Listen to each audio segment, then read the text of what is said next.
प्यारे दोस्तों, आपका सिक्का शॉर्ट एंड टाइपिंग में स्वागत है।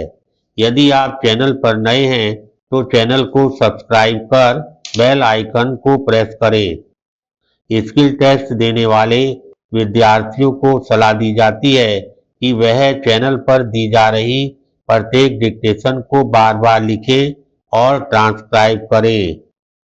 निकलने वाली गलतियों की प्रैक्टिस कर उन्हें याद कर लें। डिक्टेशन 5 सेकंड बाद स्टार्ट हो जाएगी। स्टार्ट। आतंकी गठजोड़।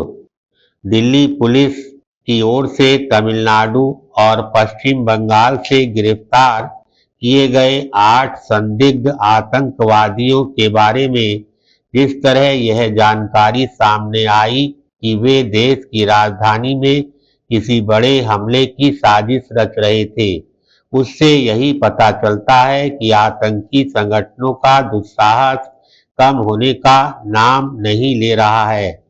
तमिलनाडु और बंगाल से जो आतंकी गिरफ्तार किए गए उनमें से अधिकांश बांग्लादेशी हैं, लेकिन वे पाकिस्तानी आतंकी संगठन लश्कर-ए-तैयबा के इशारे पर काम कर रहे थे।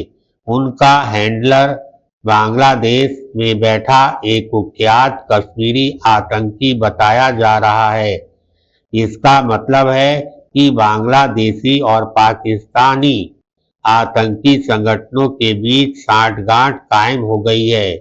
यह एक नया खतरा है और इससे भारत की चिंता बढ़ जाना स्वाभाविक है। यह मानने के अच्छे भले कारण हैं कि पाकिस्तान और बांग्लादेश के आतंकी तत्वों के बीच सांठगांठ पिछले लगभग 1.5 वर्ष से तब हुई जब मोहम्मद यूनुस बांग्लादेश की अंतरिम सरकार का संचालन कर रहे थे। यह किसी से छिपा नहीं कि इस दौरान उन्होंने न केवल अपने देश के भारत विरोधी कट्टरपंथी तत्वों को उकसाने का काम किया, बल्कि पाकिस्तान से संबंध बढ़ाने में भी जुटे रहे। हैरानी नहीं कि इस सबके चलते पाकिस्तानी आतंकी संगठनों के सरगना बांग्लादेश पहुंचे हों। जो भी हो, भारत की सुरक्षा एजेंसियों को सतर्कता बढ़ाने की आवश्यकता है, क्योंकि कश्मीर के बहाने आतंकी तत्वों को बहकाने और उकसाने का काम जारी है। पैराग्राफ।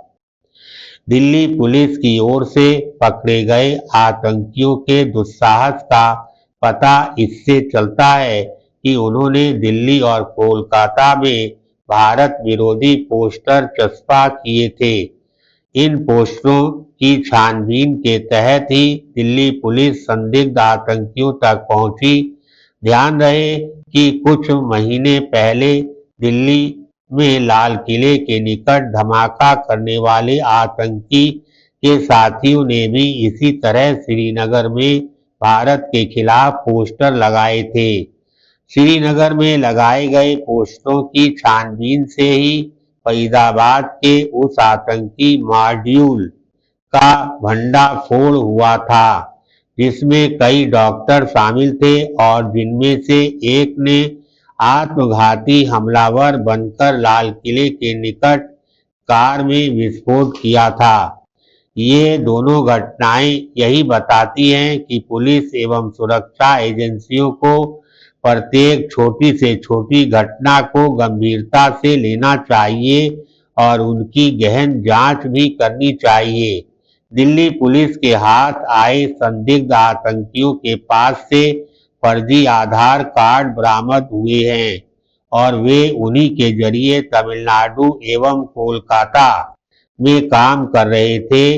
इसका अर्थ है कि लोगों को इसके लिए आगाह किया जाए कि वे किसी को काम पर रखने के पहले उनके पहचान पत्रों की जांच सावधानी से करें। धन्यवाद।